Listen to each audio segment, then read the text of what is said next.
할렐루야. 주일 예배에 참석하신 귀한 성도님들을 이 시간 주님의 이름으로 축복하고 환영합니다.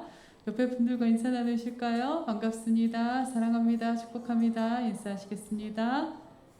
주님께서 저와 여러분을 오늘도 영광스러운 예배 자리에 불러주셨습니다. 이 시간 자리에서 다 일어나셔서 주님께 먼저 사도신경으로 신앙 고백 올려드리시겠습니다. 전능하사 천지를 만드신 하나님 아버지를 내가 믿사오며 그 외아들 우리 주 예수 그리스도를 믿사오니 이는 성령으로 잉태하사 동정녀 마리아에게 나시고 본디오 빌라도에게 고난을 받으사 십자가에 못 박혀 죽으시고 장사한 지 사흘 만에 죽은 자 가운데서 다시 살아나시며 하늘에 오르사 전능하신 하나님 우편에 앉아 계시다가 저리로서 산자와 죽은 자를 심판하러 오시리라. 성령을 믿사오며 거룩한 공회와 성도가 서로 교통하는 것과 죄를 사하여 주시는 것과 몸이 다시 사는 것과 이 영원히 사는 것을 믿사옵나이다. 아멘.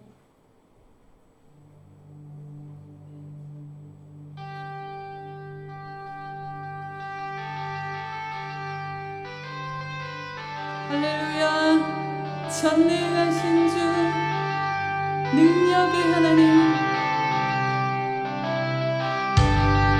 주님의 백성을 사랑하시며 인도하시는 주님, 주의 사랑의 품으로 나아갑니다. 할렐루야.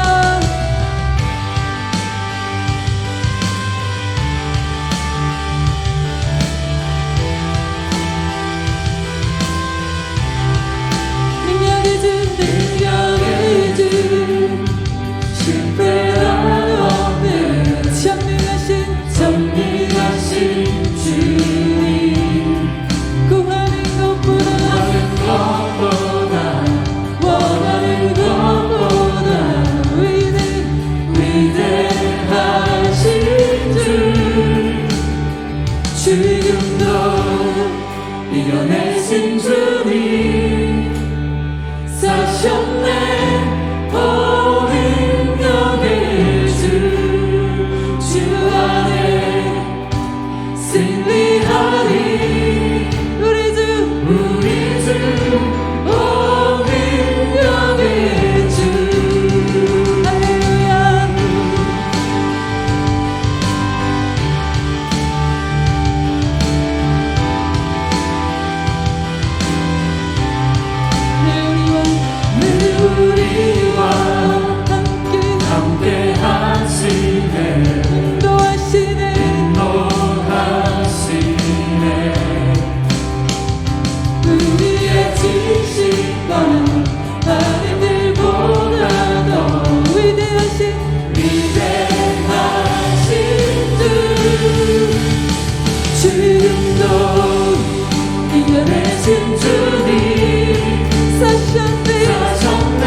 이겨내신 주님, 사셨네 온 능력의 주 안에 승리하리 우리 주 온 능력의 주, 지금도 이겨내신 주님, 사셨네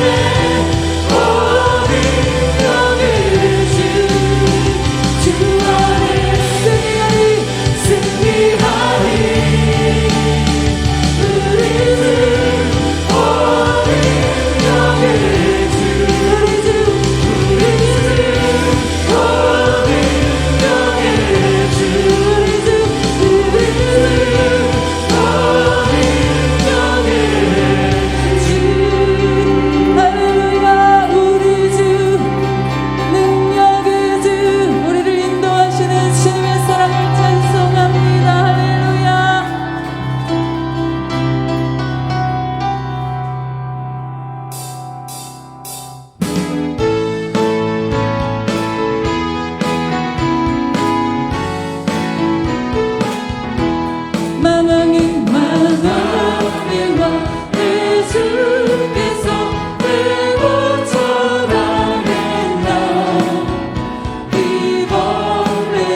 십자가 내가 전볼 때 나의 맘에 든 것도 사라져 오늘 믿고서 내는 밝았네 참 내 기쁨이 영원하도다 주 십자가 못 봐 속죄한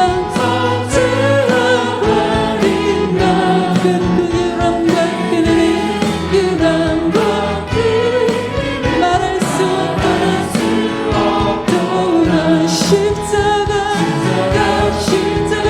내가 처음 볼 때 나의 밤을 끈 것도 사라져 오늘 믿고서 내는 밝았네 참 내 기쁨이 영원하도다 늘 울어도 그 그늘에 바라볼 수 없네 나 주님께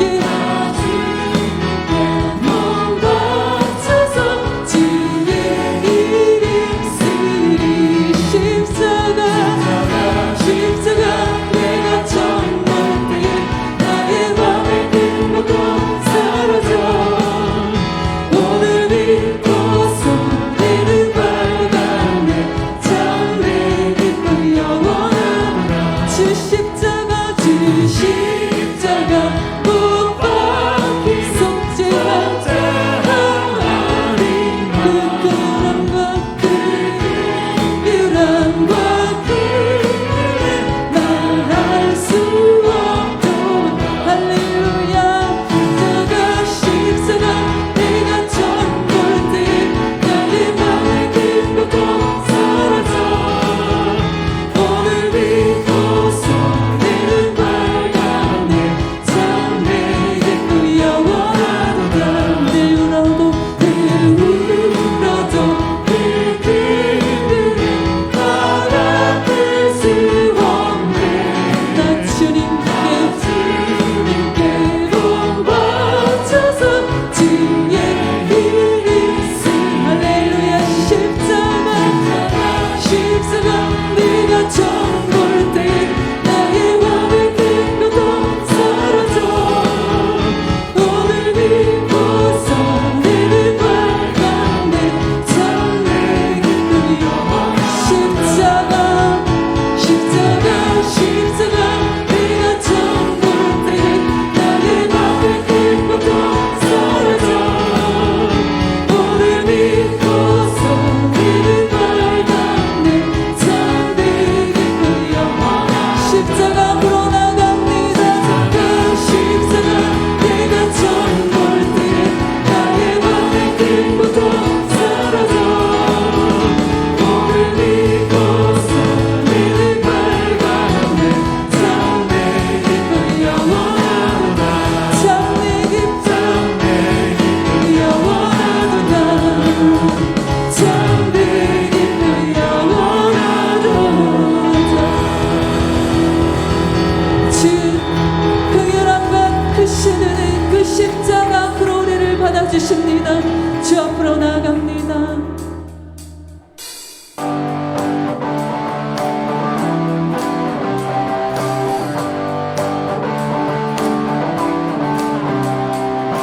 이 세상의 무용함보다 이 세상의 저 친구보다 날 끌리는 것보다 더 귀한 그 유랑받은 것을 알았고 내가 원하는 삶을 사는 것보다 없는 그를 사는 것 귀한 주님 그 뜻소서 주님 나를 맡지 마소서 내 영혼 시와 내게 생명 주신 주의 사랑 하면서 나의 맘들 주께 주님만 영원히 사 나의 사랑을 드립니다 멈추지 주님만 영원히 우리의 사랑을 드립시다 우리의 사랑 멈추지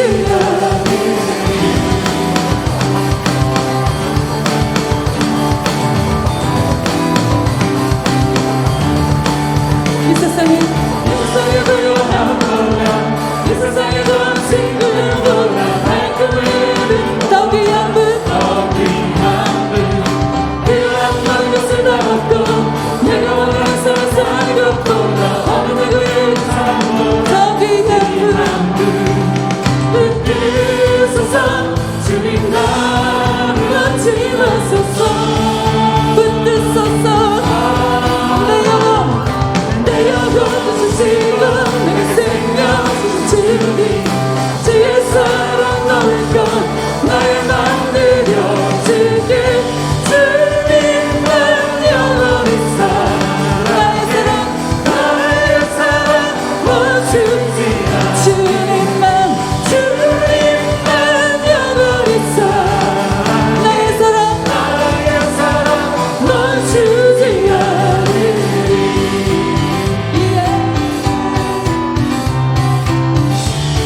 행하신 나의 주 그의 길로 나를 인도하소서 행하신 모든 일 주님의 영광 다 경배합니다. 완전하신 나의 주 그의 길로 날 인도하소서 행하신 모든 일 주님의 영광 주 영광 경배합니다. 이 예배합니다. 찬양합니다. 주님만 날 다스리소서. 예배합니다. 찬양합니다. 주님 홀로 높임 받으소서. 완전하신 나의 그의 길로 날 인도하소서 행하신 모든 일 주님의 영광 이 시간 다 경배합니다.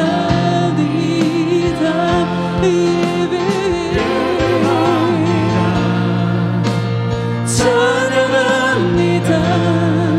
주님만 날 다스리소서. 예배합니다. 찬양합니다. 주님 홀로 높임 받으소서. 예배합니다. 찬양합니다. 주님만 날 다스리소서. 예배합니다. 찬양합니다. 주님 홀로 높임 받으소서.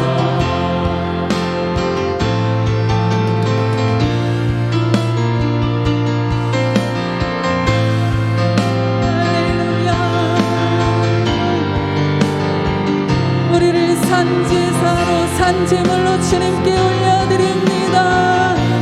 받으소서 받으소서 받으소서.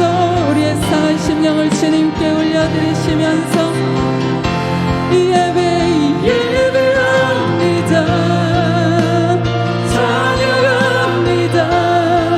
찬양 날 다스리소서.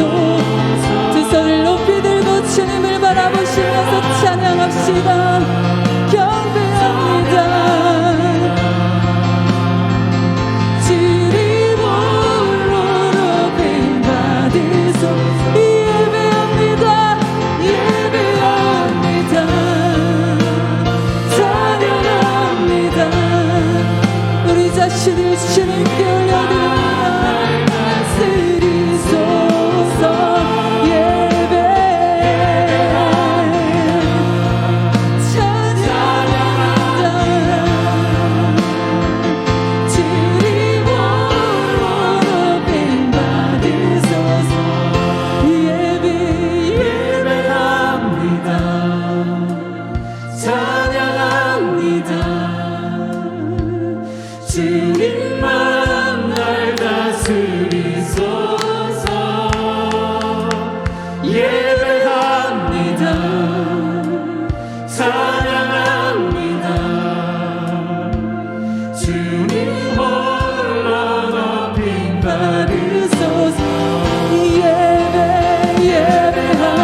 하나님 아버지, 우리 예배 가운데 주의 성령으로 기름 부어 주시고 이 시간 우리의 마음이 오직 보좌 우편에 앉아 계시는 예수 그리스도의 그 보혈의 공로를 의지하게 하시고 그 피로 우리의 마음을 정결하게 깨끗하게 하시고 하나님 아버지 앞에 감사함으로 기쁨으로 담대함으로 나아가는 시간이 되게 하시며 오늘도 우리를 위하여 예비하신 하나님 아버지의 그 귀한 상을 받는 시간이 되도록 하나님 아버지를 만나는 시간이 되게 하시고 그 거룩한 말씀을 듣고 우리의 영혼이 살아나는 시간이 되게 하시고 오직 주님의 거룩하신 이름에만 영광을 드리는 귀한 예배자들로 우리 자신을 드리게 하여 주옵소서. 같이 합심해서 기도하겠습니다. 하나님 아버지 감사를 드립니다.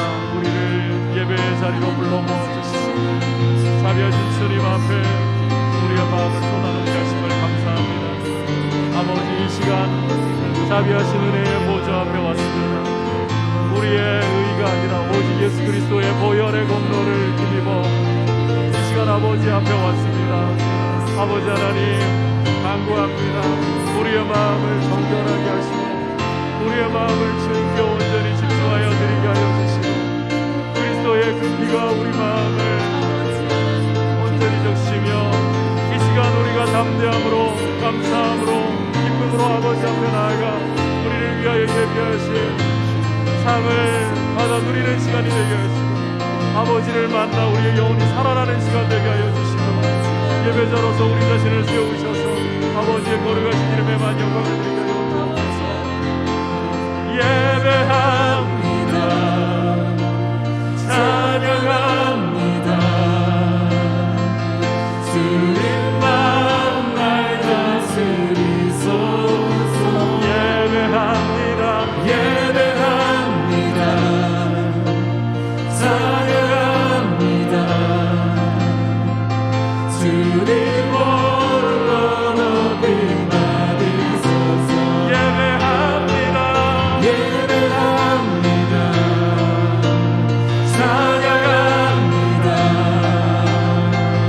주님만 날 다스리소서. 예배합니다. 예배합니다.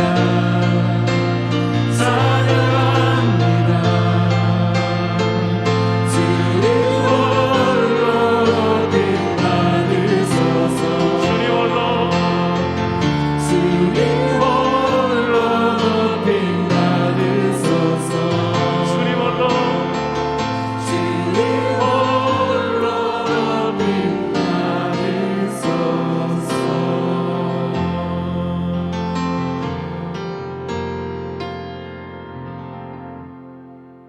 하나님 아버지, 이 시간 아버지 앞에 나왔습니다. 우리가 이 시간 예배할 때에 주의 성령께서 우리 예배를 다스려 주시고 우리 마음 가운데 주님의 보혈이 큰 증거가 되게 하셔서 우리 마음의 모든 더러움과 우리의 죄악을 깨끗이 도말하시며 그 피를 힘입어 담대함으로 감사함과 기쁨으로 아버지의 자비하신 보좌 앞에 나아가서오니 오늘도 예비하신 은혜를 주셔서 우리를 만나 주시고 아버지의 거룩한 음성을 듣는 시간이 되도록 이 예배의 주인이 되어 주시옵소서.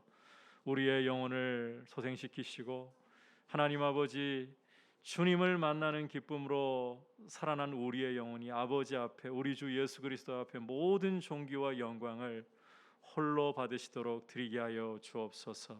예수님의 이름으로 기도드립니다. 아멘.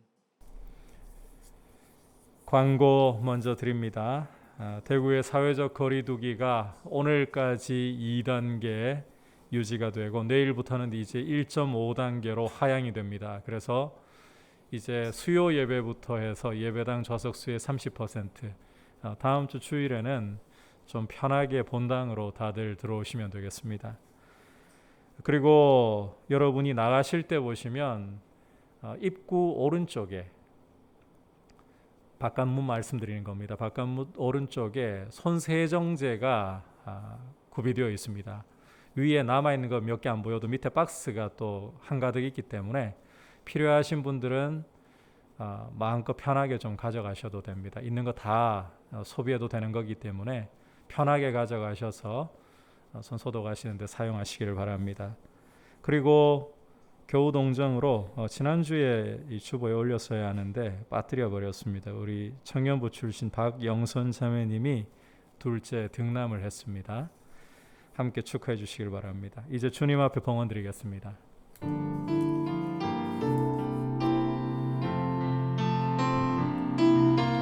나의 생명을 드리니 주 영광 위하여 사용하옵소서. 내가 사는 날 동안에 주를 찬양하며 기쁨의 제물 되리. 나를 받아 주소서.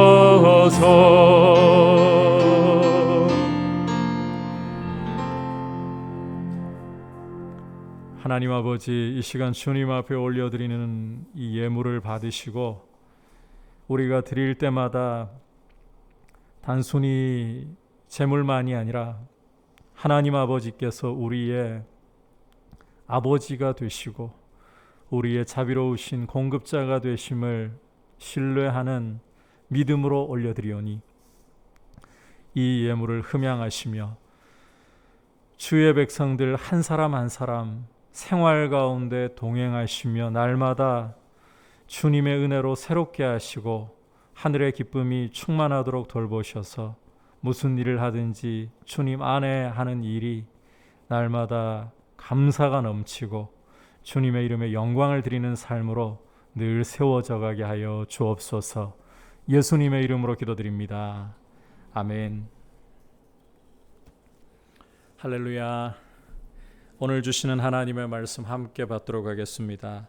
룻기 1장 19절에서 22절까지 말씀입니다. 구약 성경 룻기 1장 19절에서 22절. 이에 그 두 사람이 베들레헴까지 갔더라. 베들레헴에 이를 때에 온 성읍이 그들로 말미암아 떠들며 이르기를 이가 나옴이냐 하는지라.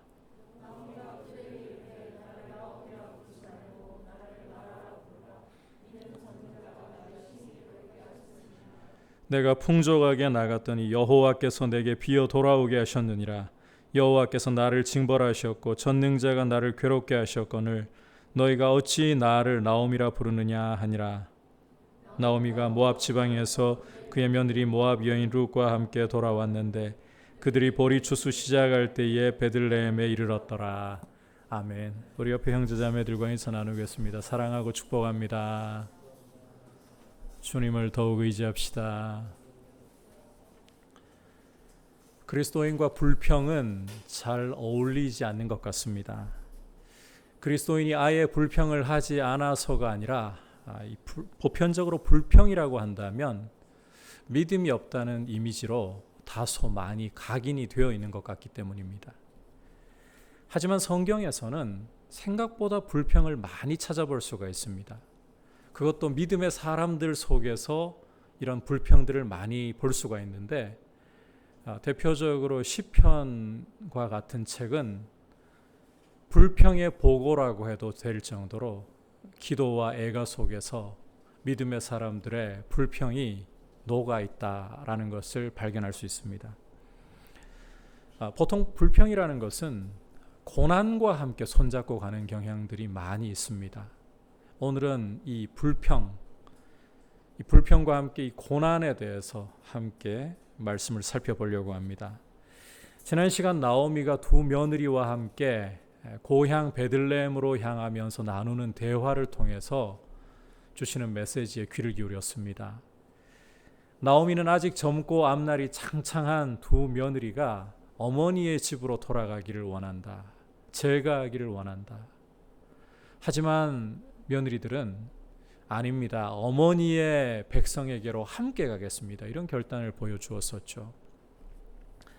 그러자 나오미는 나에게는 미래가 없다. 여호와의 손이 나를 치셨다.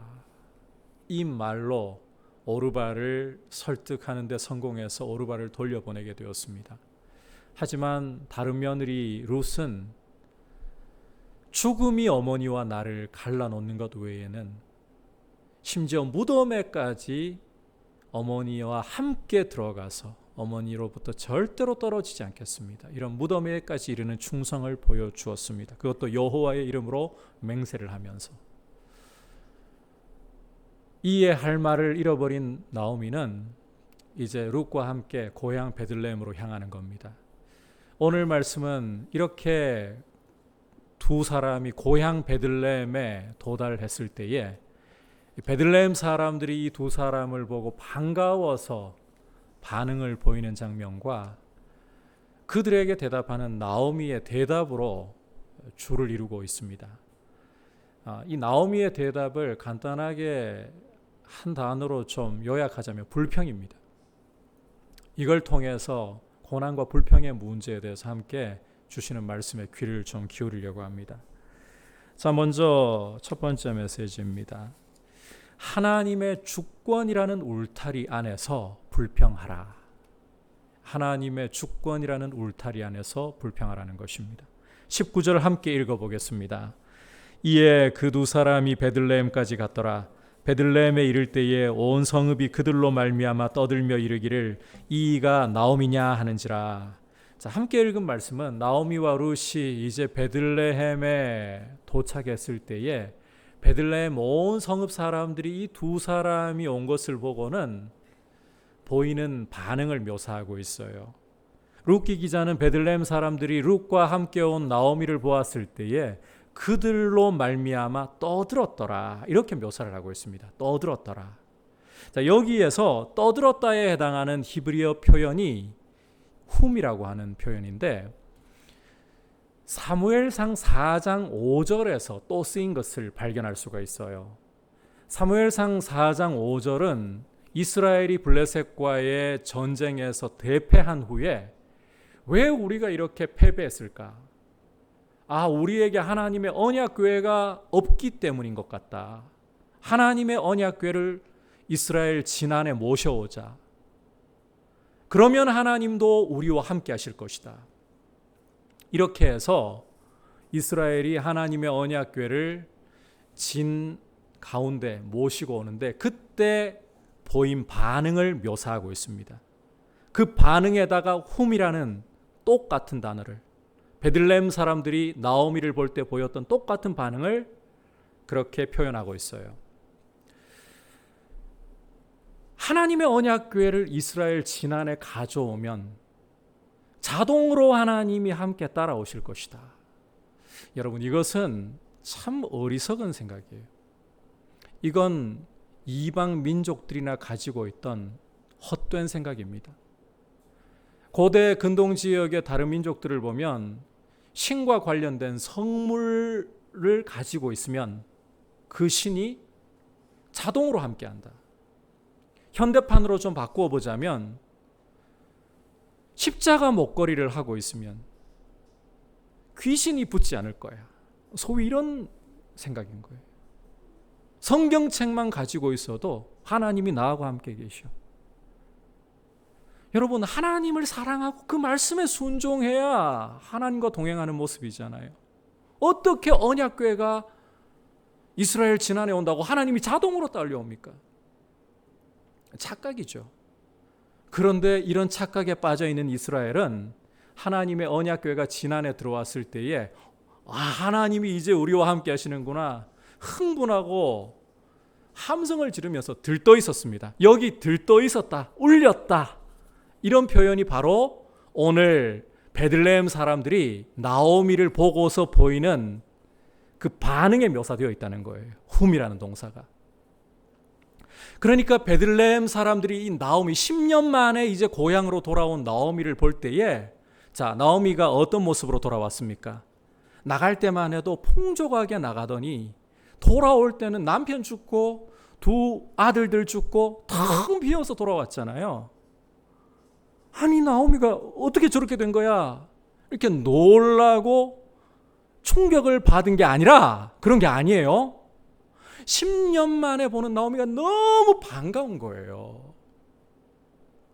강산이 변할 세월 만에 돌아온 나오미를 보고 그 이가 나오미냐 이걸 지금 그 어감을 그대로 살려서 좀 표현하자면 어머 이게 누구야? 나오미 아니야?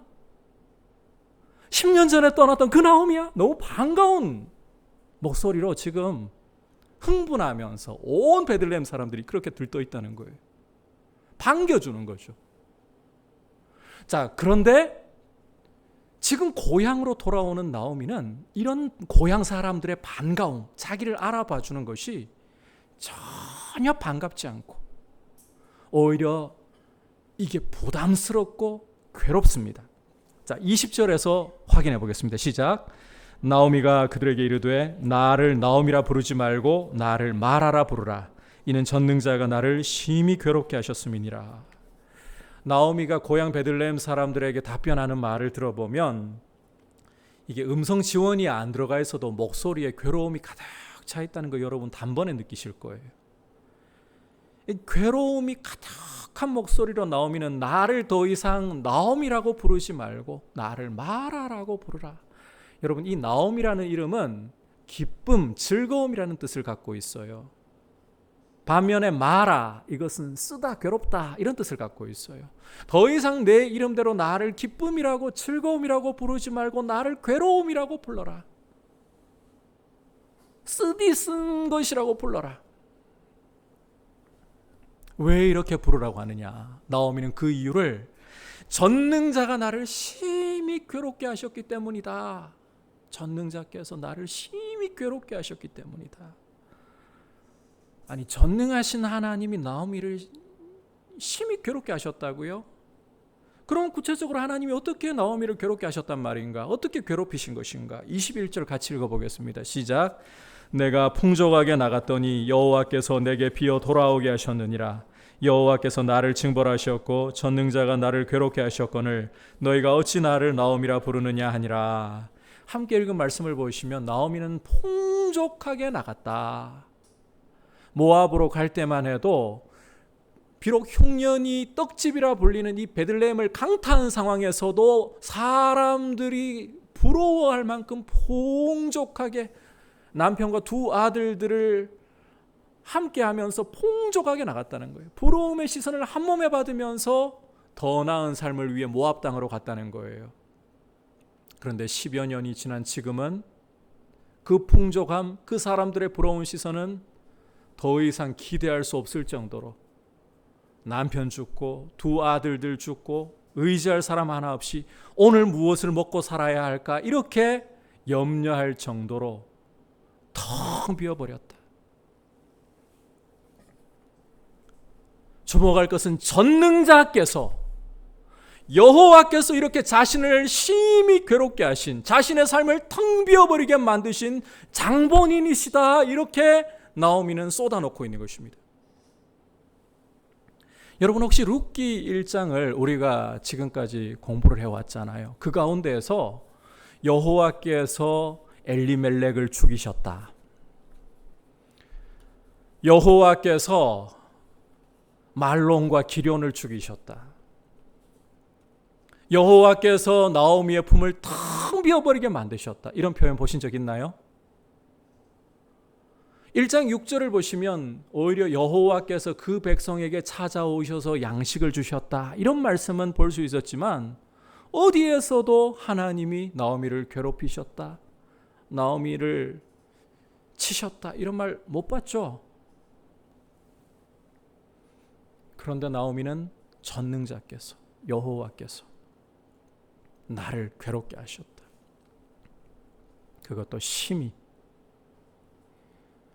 그러고 보니까 며느리들이 나오미를 따라 고향에 돌아오는 과정에서도 여호와의 손이 나를 치셨다라고 했네요. 이렇게 나오미는 거듭 하나님이 자신을 치셨고 자신을 괴롭히신 장본인이다. 자, 그렇다면 이제 우리가 이 나오미의 말을 좀 생각을 해볼 필요가 있습니다. 왜 이런 말을 나오미가 자꾸 하는 걸까요?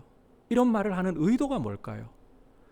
우리가 이 나오미의 말을 액면가대로 본다면 이것은 여호와께서 자신의 삶에 일어난 이 모든 비극과 고통에 대한 책임이 있는 분이다. 내 삶의 비극과 고통의 원인이 여호와이시다. 이런 삶을 주신 장본인이 여호와이시다. 책임과 비난을 하나님께 돌리는 말로 불평으로 보이지 않습니까? 여러분 어떻게 보입니까? 맞아요. 불평이에요. 이걸 어떻게 달리 설명할 방법이 없어요. 그러면 여기에서 이제 질문을 드립니다. 여러분, 이 불평이 그렇다면 불신의 표현인가 하는 점이에요. 나오미의 이 불평이 과연 불신의 표현인가? 불신의 증거인가? 우리 예수님을 믿는 성도들은 나오미처럼 감히 이렇게 하나님이 나를 치셨다, 하나님이 나를 괴롭히신다, 감히 말을 못하죠. 왜냐하면 이런 말을 하는 순간 주변의 믿음의 사람들에게서 너 믿음 왜 그렇게 없어? 이런 핀잔을 들을 것 같기도 하고, 내 마음 속에서부터 이런 말을 하는 것은 안 돼라는 불경스러운 말이야, 이런 두려움이 내 안에 일어나기 때문이에요. 여러분 어떻습니까? 그렇지 않습니까? 자, 그렇다면 여기에서 다시 질문을 또 하나 던져보고 싶습니다.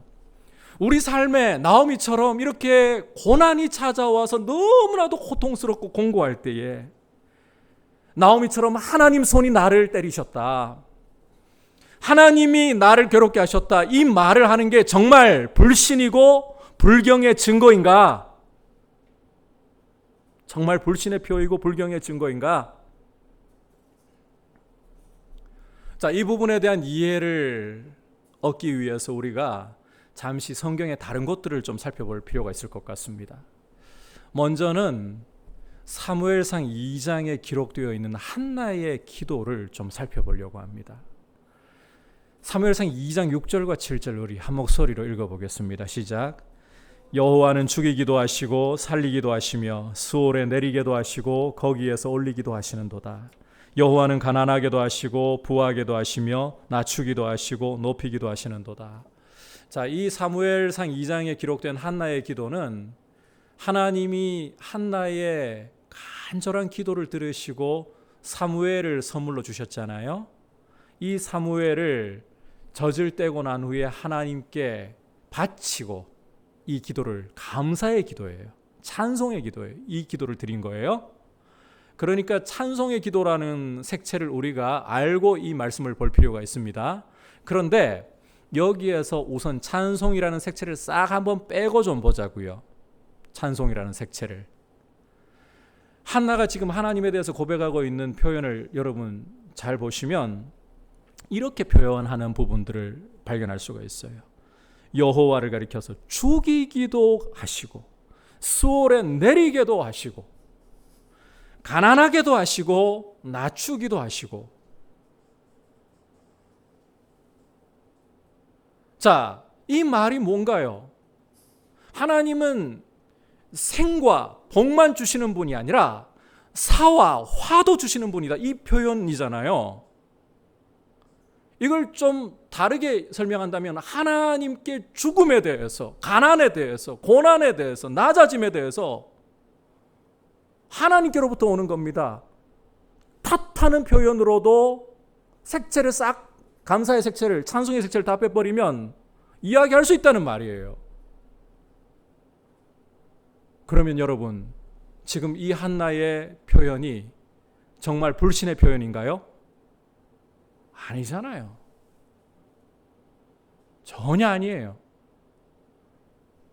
이 부분이 크게 와닿지 않는다면 이제 여러분 완전히 색채를 바꿔가지고 애가를 한번 귀를 기울여 보도록 할게요. 다윗이 고난 중에 불렀던 애가입니다. 시편 22편 1절과 2절 말씀 함께 읽어보도록 하겠습니다. 시작. 내 하나님이여 내 하나님이여 어찌 나를 버리셨나이까? 어찌 나를 멀리하여 돕지 아니하시오며 내 신음 소리를 듣지 아니하시나이까? 내 하나님이여 내가 낮에도 부르짖고 밤에도 잠잠하지 아니하오나 응답하지 아니하시나이다. 다윗은 큰 고난과 자기를 압도할 만한 고통 속에서 하나님께 어찌하여 나를 버리셨습니까? 어찌 나를 멀리 하시고는 도우려고 하시지를 않습니까? 내 신음소리를 듣지도 않고 응답하시지도 않으십니다. 여러분, 이걸 어떻게 설명할까요? 불평 아닙니까? 내 고난을 내버려 두시는 하나님이라고 지금 하나님께 탓하고 있는 거 아닙니까? 이거 어떻게 여러분 달리 해석할 방법 없잖아요. 그러면 여기에서 과연 이 다윗의 탄식, 이 불평이 불신의 표현인가 하는 점이에요. 불신은커녕 우리 주님이 십자가에서 이 말씀을 이루셨잖아요. 여러분, 우리 주님이 십자가에서 엘리 엘리 라마 사박단이 부르짖으셨던 말씀은 잘 기억하고 있죠? 그게 무슨 뜻입니까? 나의 하나님 어찌하여 나를 버리시나이까? 바로 시편 22편 1절의 말씀을 이루고 계신 장면이었어요. 그게 여러분, 다윗이 하나님께 지금 불평의 기도를 올려드리고 있는 이것이 불신이 아니라 우리 주님이 사용하셔서 십자가에 죽으심에서 성취하고 있는 말씀이란 말이에요. 우리는 고통 중에 있는 사람들의 말과 행동 가운데서 어떤 부분들에 대해서, 특히 이 불평들에 대해서 자주 불신과 불경이라는 틀 안에 가두어 버리는 실수를, 우를 범하곤 할 때가 있습니다. 왜냐하면 우리는 뭔가 이렇게 틀 안에 가두지 않으면, 공식화해서 답을 내지 않으면 굉장히 좀 불안하고 불편한 그런 마음이 있는 것 같아요. 우리 인생 자체가 어떤 틀 안에다가 우리 인생에 돌아가는 것을 가두어 놓지 않으면 어디로 튈지 모르니까 틀로 공식화해가지고 정답을 자꾸 내기를 원해요. 불평 이퀄 불신, 이런 식으로. 그런데 여러분, 우리 인생사라는 것이 결코 어떤 틀 안에 쉽게 가두어 버리거나 공식 안에 가두어서 정답을 낼 수 있는 그런 문제들이 아닙니다. 하나님이 주신 우리 인생은 그렇게 간단하지 않아요. 하나님의 말씀이 우리 삶을 다스리고 이끌어 가시는 부분이 그렇게 가볍지 않다는 말이에요. 따라서 인생사를 쉽게 결론 내리려고, 쉽게 답을 내려고 함부로 우리의 틀 안에, 우리의 공식 안에 가두지 말자. 이제 되돌아와서 나오미의 말 역시 하나님이 자신의 삶의 고난의 원인이시다, 하나님을 탓하고 불평을 하는 말입니다. 그죠? 그러면 이제 다시 여쭤봅니다. 이것이 정말 불신의 말인가요? 불경의 증거인가요? 우리는 이 나오미의 말을 어떻게 이해를 해야 되는 것인가? 여러분께서 이제 20절, 21절을 주의해서 한번 보시기를 바랍니다. 이 나오미의 말을 주의해서 보시면 성경에 기록되어 있는 이 단어들이 무의미하게 나열되어 있는 게 아니에요. 의도를 가지고 배열이 되어 있어요. 이 나오미의 말을 보시면 나오미의 말에서 20절, 21절에 나오미의 말에서 4차례나 반복이 되고 있는, 강조되고 있는 표현이 바로 전능자 혹은 여호와라는 표현입니다. 지금 전능하신 여호와께서라는 말이 나오미의 말에서 중심을 차지하고 있고 굉장히 강조가 되고 있다는 거예요. 이것을 통해서 나오미는 전능하신 하나님이 내 삶을 주관하고 계신다, 내가 당하고 있는 이 고난과 이 화, 이것마저도 전능하신 하나님의 손을 벗어날 수가 없다, 이걸 강조하고 있는 거예요. 자신의 삶에 너무나 큰 환난이 닥쳐왔고 이걸로 인해서 나오미의 삶은 텅 비어버렸고 먹고 사는 것조차 막막한 처지가 되었습니다. 이런 괴로움 속에서 나오미는 차라리 하나님 탓을 할지언정, 불평을 하나님께 돌릴지언정 하나님이 자신의 삶을 다스리신다. 모든 것을 하나님이 주관하신다. 이것만큼은 훼손을 안 하겠다는 거예요. 이해가 잘 안 되실 수도 있을까 봐 설명을 드립니다. 여러분, 만약에 나오미가 자신의 삶에 닥쳐온 이 고난을 하나님 탓하지 않으면 믿음이라는 명목 아래 절대 하나님 탓 안 할 거야. 그러면 이 고난은 어떻게 해석을 해야 될까요? 하나님이 안 주시는 겁니까? 하나님은 우리 삶에 죽음과 화를 주실 수 없는 분입니까? 우리 인생이 바라지 않는 일들이 닥쳐올 때 하나님은 내 삶을 그 부분에서는 빼놓고 통치하신다는 말인가요? 그게 아니잖아요. 내 삶에 정점을 찍어도, 내 삶의 골짜기를 찍어도 이 모든 것은 하나님의 손 안에 있잖아요. 나오미는 차라리 하나님께 자신의 고난의 탓을 돌릴지언정 자신의 삶이 하나님이 주관하신다는 이걸 달리 말해서 하나님의 주권이라고 하죠. 하나님의 주권을 훼손시키지 않으려고 하는 거예요. 이걸 가리켜서 학자들은 소위 불평의 신학이라고 불러요. 근데 이런 용어는 굳이 여러분이 기억 안 하셔도 상관없어요. 중요한 사실은 내 삶에 기쁘고 감사한 일뿐만 아니라 괴롭고 눈물이 나는 이 모든 일들마저도 하나님의 전능하신 손 안에 있다. 내 삶을 하나님이 다스리지 않으시는 부분이 없다. 이걸 고백하라는 거예요. 차라리 불평까지도 하나님께 돌릴지언정 하나님이 주인이시다. 여러분, 감당할 수 없는 고난 때문에 고통이 여러분의 삶을 사로잡고 여러분 속에서부터 불평과 탄식과 원망이 올라와서 여러분의 목구멍까지 치밀어 오르고 목구멍을 넘어서 여러분의 혀까지도 불평과 원망에 사로잡히려고 합니까? 여러분이 이것을 감당할 힘이 있다면 그럼에도 불구하고 하나님께 감사를 할 수 있기를 바랍니다. 그러나 감당할 힘이 없다면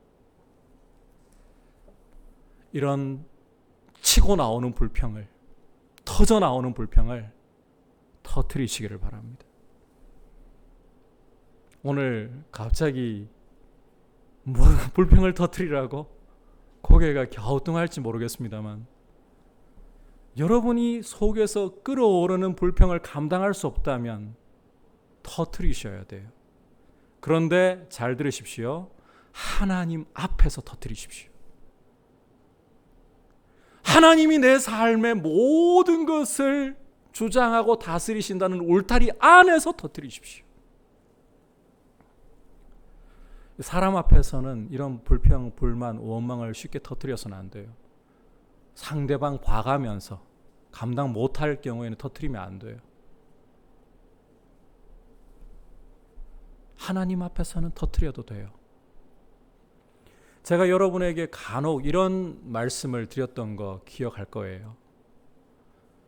불평을 하고 원망을 하고 넘어지고 죄를 지어도 공동체 안에서 그렇게 하라고.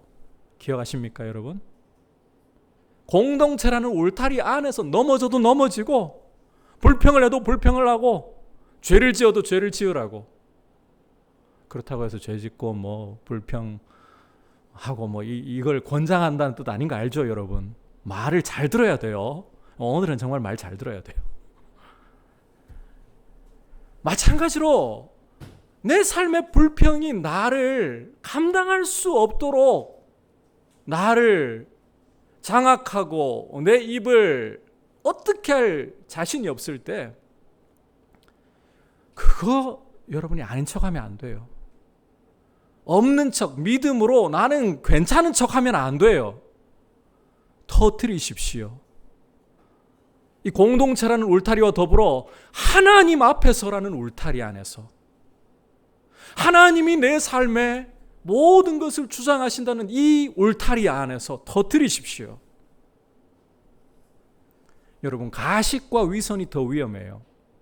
여러분 안에 이 불평으로 인하여서, 여러분이 원치 않는 상황 때문에 불평으로 인하여서 마음에 이 화약이 쌓일 때에, 불평이라는 화약이 쌓여가지고 이 목구멍을 넘으려고 할 때에, 이거 아닌 척 난 믿음으로 괜찮아 뭐 이렇게 가식으로 가다가는 이게 나중 가면 빵 하고 터져버려요.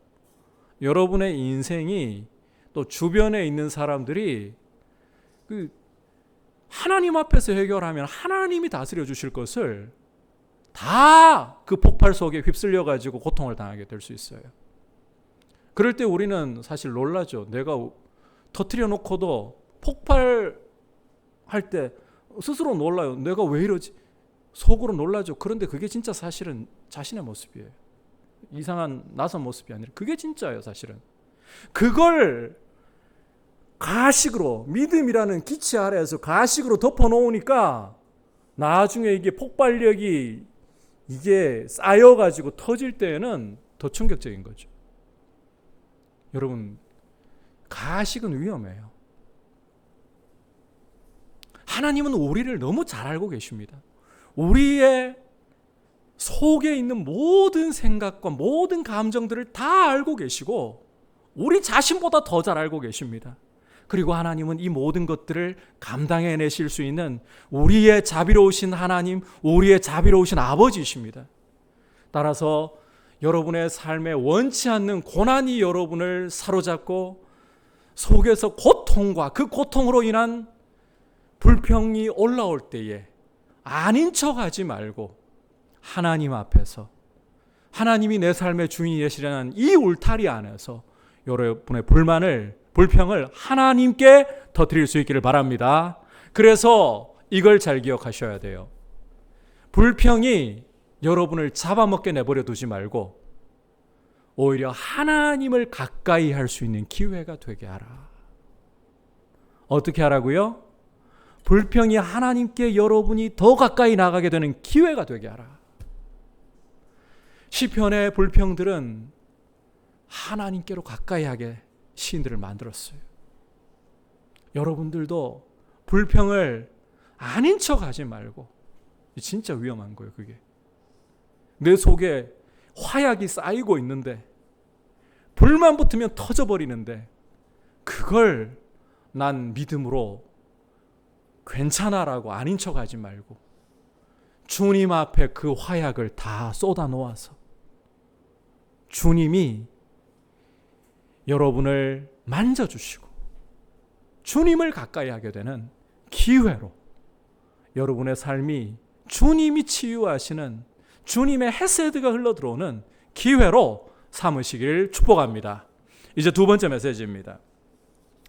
이제는 불평을 어떻게 다룰 것인가 라는 문제보다는 이런 불평 속에, 큰 고통 속에 있는 사람을 어떻게 대할 것인가, 이 부분을 좀 이야기를 드릴게요. 기다리고 함께 있고 떠나지 말아야 한다. 이걸 좀 기억하셨으면 좋겠어요. 앞서 나오미가 룻과 함께 고향 베들레헴으로 왔을 때 10년 만에 보는 나오미를 보고서 베들레헴 사람들 너무 반가워가지고 이게 누구야? 나오미 아니야?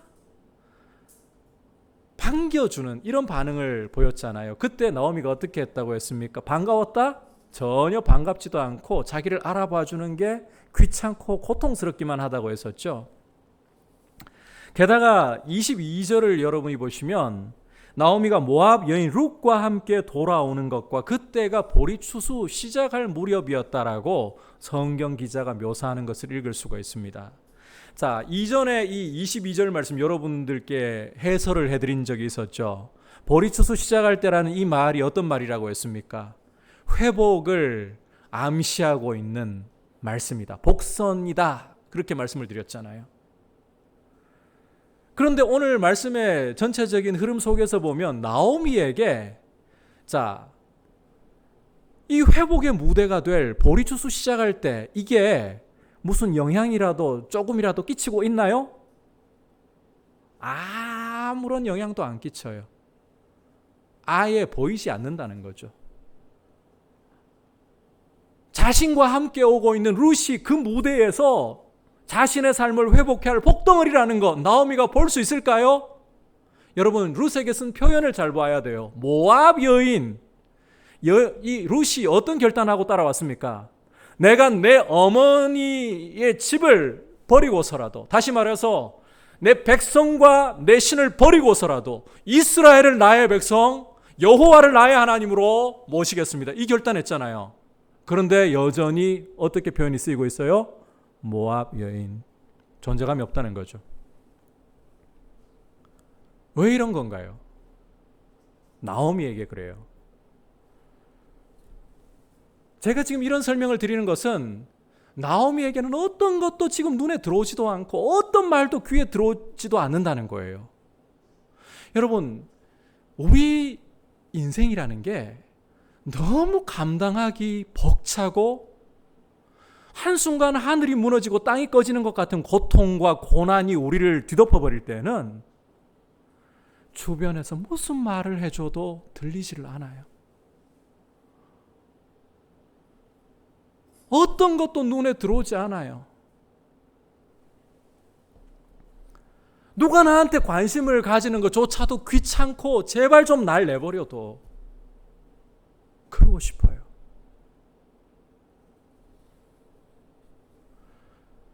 믿음이 없기 때문에 만사가 귀찮고, 믿음이 없기 때문에 어떤 말도 들어오지 않고 어떤 것도 눈에 들어오지 않고 천만에요. 앞서 나오미의 모습을 우리가 살펴보았잖아요. 자신의 삶의 고난의 탓을 하나님께 돌릴지언정 하나님이 내 삶의 주인이다. 이거는 포기하지 않았잖아요. 그런 믿음 가운데 있었어요. 믿음이 없기는 왜 없어요? 하지만 사람이 너무 큰 고난과 고통을 겪고 있으면 그 고통이 시야를 좁혀버립니다. 귀를 다치게 만들어요. 그래서 어떤 말을 해도 이게 잘 안 들어와요. 어떤 좋은 징조가 앞에 펼쳐져도 사실은 그렇게 잘 보이질 않아요. 제발 날 좀 내버려뒀으면 좋겠다. 만사가 귀찮아지는 거예요. 잠언 기자는 마음이 상한 사람에게 노래하는 것은 추운 날에 옷을 벗은 것 같고 소다 위에다가 식초를 부은 것 같다. 이렇게 말씀을 합니다. 추운 날 옷 벗으면 여러분 살이 애는 것처럼 고통스럽죠. 소다 위에다가 식초를 부으면 이게 소다가 부글부글 끓어오르죠. 마찬가지로 마음이 상한 사람에게 우리는 위로라고 또 받으라고 뭐 좋은 말이라도 해주려고 노래도 불러주고 뭔가 이야기도 해주고 이러려고 하는데 추운 날에 옷 벗음 같다. 소다 위에 식초를 부은 것 같다. 이런 일이 될 수도 있다는 거예요. 이런 경우에 우리가 어떻게 해야 될까요? 여러분, 우리가 믿음의 공동체 안에 있다는 것은 서로 함께 가는 거예요. 형제가 아파하면 함께 아파하고 함께 일으켜주고 같이 가야 되는 거예요. 이런 상황에 처한 형제를 볼 때 우리는 어떻게 해야 되는 걸까요? 자, 롯이 아니고 롯은 저 아브라함 조카죠. 룻이 오늘 이런 상황에서 하나의 좋은 모델이 될 수가 있습니다. 여러분, 지금 19절부터 22절까지 해서 그 룻이 뭔가 대사가 있나요? 대사 치는 게 아예 없죠. 뭔가 행동하는 것, 특별하게 행동하는 것 있나요? 그것도 아예 없어요. 그냥 시어머니와 함께 있는 게 전부이죠. 근데 이게 중요해요. 여러분, 룻은 자신의 어머니에게 특별한 말을 하는 것도 아닙니다. 특별한 행동을 해 보이는 것도 아닙니다. 사랑으로 힘이 없고 늙은 시어머니 곁에서 조금이라도 더 힘이 있고 젊기에 같이 있어 드리는 것뿐이에요. 이게 중요하다는 거예요. 이게 포기하지 않고 사랑으로 끝까지 함께 있어 주는 것. 이게 중요하다는 거예요. 여러분, 사람은 다 사랑받고 싶어 합니다. 사람은 어떤 상황에서도 지지를 받고 싶어 합니다. 아무리 주변 사람들이 때로는 다 귀찮아지고 만사가 귀찮아지고 나를 그냥 내버려뒀으면 좋겠다 해도 사랑받고 싶어요. 마음의 깊은 곳에는 사랑을 갈구해요. 그럴 때 가장 중요한 표현은 포기하지 않는 거예요. 손을 놓지 않는 거예요. 여러분, 우리 주님은 보이지 않으셔도 우리 안에서 우리를 떠나지도 버리지도 않으시고 영원토록 함께 하시겠다고 약속하셨고 그렇게 하고 계십니다. 십자가에서 우리를 죄에서 구원하시려고 피 흘려주신 그 동일한 사랑으로 변함없이 우리 손을 놓지 않고 우리를 붙들어 주시는 주님, 우리가 받은 사랑이 바로 그거예요.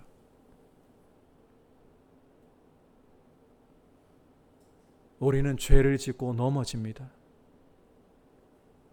우리는 실패하고 주저앉습니다. 그런 줄 아시면서도 우리를 떠나지도 않으시고 우리의 손을 잡고 놓지 않으시는 주님. 때로는 묵묵히 말씀도 없이 그렇게 우리를 기다려 주시는 주님.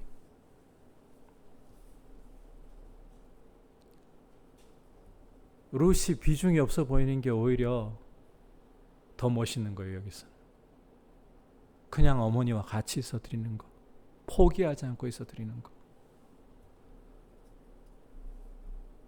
여러분, 믿음의 공동체는 이런 어려움 중에 있는 형제들을 볼 때에 포기하지 않는 게 중요합니다. 뭔가 대단한 것을 형제에게 해주어서가 아니라 우리가 해줄 수 있는 것이 아무것도 없는 상황이 되어버릴 때에도 포기하지 않고 내가 너의 옆에 있어. 내가 너의 손을 놓지 않을 거야. 잘하고 있어요. 손 잡아야지. 그렇게 놓지 않는 게 중요한 거예요. 여러분, 우리는 더불어서 살아가고 있고 공동체로 이렇게 주 안에서 함께 있습니다. 우리 형제와 자매들이 고통 가운데 있을 때에 포기하지 않는 사랑으로, 때로는 사랑을 내 나름대로 베푼다고, 우리 저번에 말씀 들으면서 헤세드가, 하나님의 헤세드가 흘러가는 통로가 된다 했잖아요. 우리가 때로는 하나님께 기도하면서 우리에게 주시는 지혜대로 손편지도 써보자, 또 내가 나눌 수 있는 작은 어떤 표현들을 해보자 이렇게 했는데, 이런 표현들을 해도 반사되어 오는 경우들도 있어요. 오늘 나오미 같은 상황이면 반사되어서 돌아올 수 있어요. 그럴 때에도 포기하지 않고 다른 무엇을 해서가 아니라 기다리면서 포기하지 않고 함께 있는 그런 모습으로 우리가 형제들을 지지하는, 내가 너를 지지해, 너의 모습에 상관없이 내가 너를 지지해, 주님이 나를 그렇게 믿어주시고 나를 지지해 주신 것처럼, 내가 넘어질 거 아시면서도, 내가 죄를 지을 것도 아시면서도 그럼에도 불구하고 피 흘려 주시면서 그 피로 나를 깨끗게 하시고 나를 지지해 주시는 것처럼 나도 너를 지지해, 이런 모습으로 우리가 함께 믿음으로 세워져 갈 수 있기를 주님의 이름으로 축복합니다. 오늘 고향으로 돌아와서 반기는 사람들에 대한 나오미의 대답을 통해서 불평의 문제, 이 고난의 문제를 여러분과 함께 메시지를 귀 기울여 들었습니다. 모든 불평이 다 잘못된 거 아닙니다. 무조건 터부시해야 할 것이 아닙니다. 하나님 앞에서 하나님이 내 삶을 다스리신다는 이 주권의 울타리 안에서 불평하십시오. 그렇게 함으로써 불평마저도 파괴적인 것이 아닌 오히려 하나님을 가까이 하게 되는 기회로 만드십시오. 그리고 고통 중에 아무것도 보이지도 들리지도 않는 형제들에게 기다려줄 줄 아는 떠나지 않고 포기하지 않고 지지해 줄 수 있는 이런 모습으로 우리가 함께 서가기를 축복합니다. 자, 이제 말씀을 생각하면서 456장 같이 고백드리겠습니다.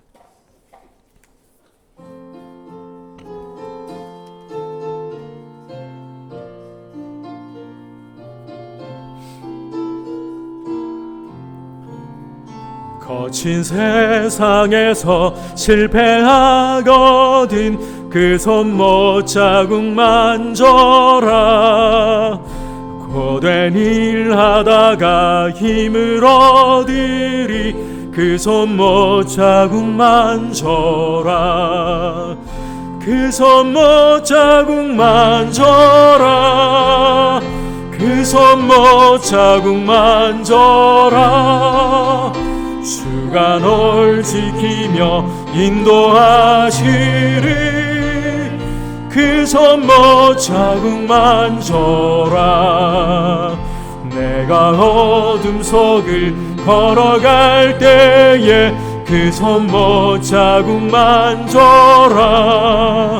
주가 참 평안을 내게 주시리. 그 손못 자국 만져라. 그 손못 자국 만져라. 그 손못 자국 만져라. 주가 널 지키며 인도하시리.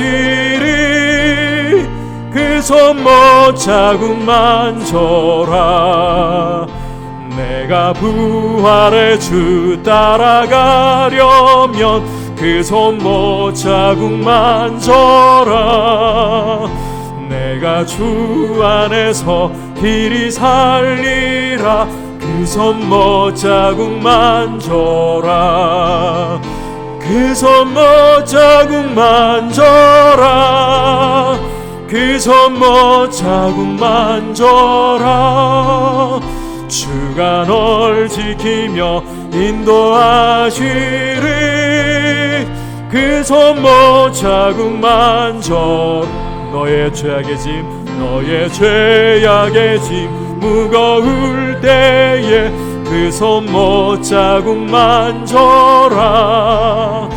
마음 문 열고서 주를 모셔라. 그 손못 자국 만져라. 그 손못 자국 만져라.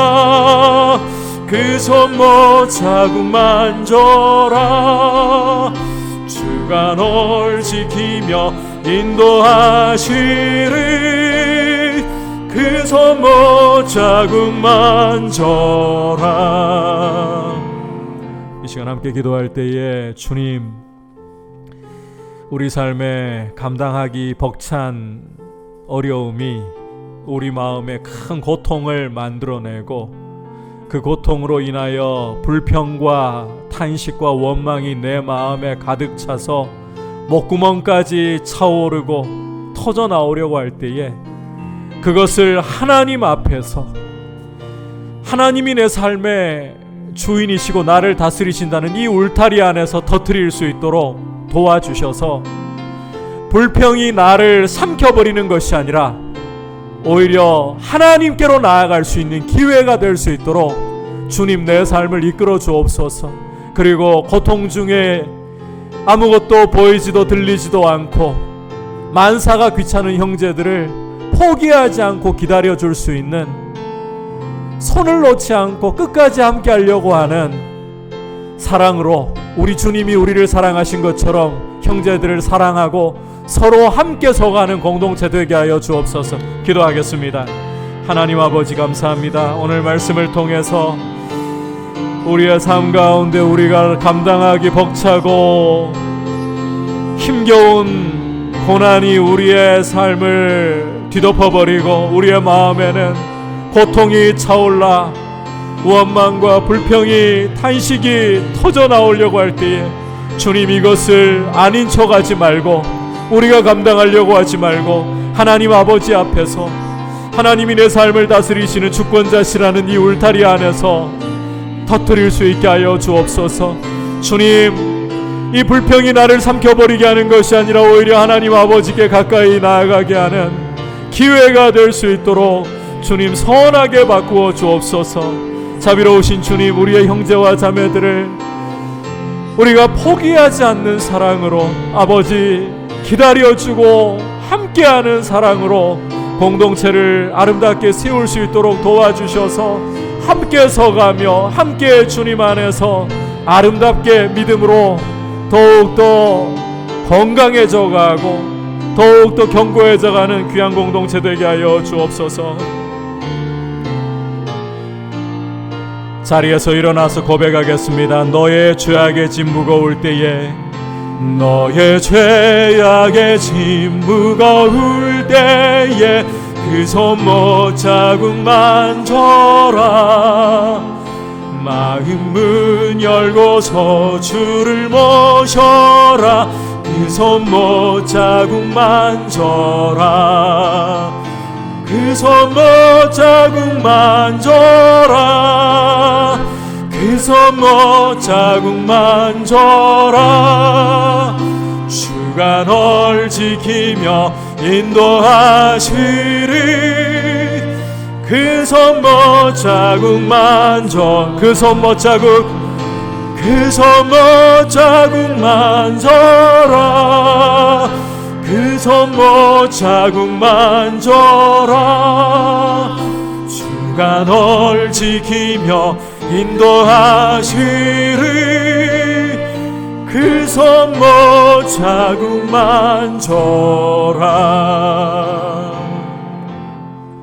하나님 아버지, 우리의 삶에 우리가 감당하기 벅차고 어려운 고난이 우리 삶을 휘감아버리고 고통과 그로 인한 탄식과 불평과 원망이 우리 마음에 차올라 목구멍을 넘어오려고 할 때에 이것을 믿음인 척 부정해버리고 감추려 하기보다 하나님 아버지 앞에서 터뜨리고 하나님이 내 삶의 주인이시라는 이 울타리 안에서 쏟아놓게 하셔서 불평이 나를 삼키고 내 삶을 삼키게 하지 말고 오히려 하나님께 가까이 나아가게 하는 기회 되도록 인도하여 주옵소서.